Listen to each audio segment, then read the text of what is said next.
Magandang hapon, ngayon ay Saturday. Welcome sa Lotto Result Today PH. Narito ang mga resulta para sa 5 PM draw, May 30, 2026. Para sa resulta ng 2D Lotto, 19 at 30.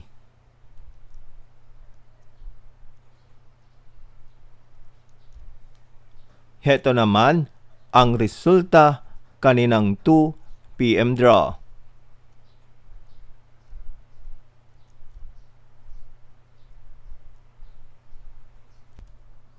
Para sa resulta ng 3D Lotto, 0, 4, at 2.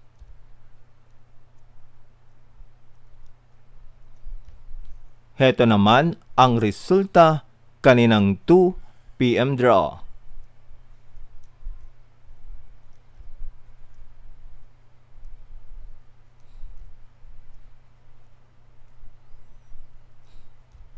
At yan ang mga resulta ngayong 5 PM draw. Para lagi kang updated sa mga Lotto draw result, mag-like and subscribe. Maraming salamat sa panonood.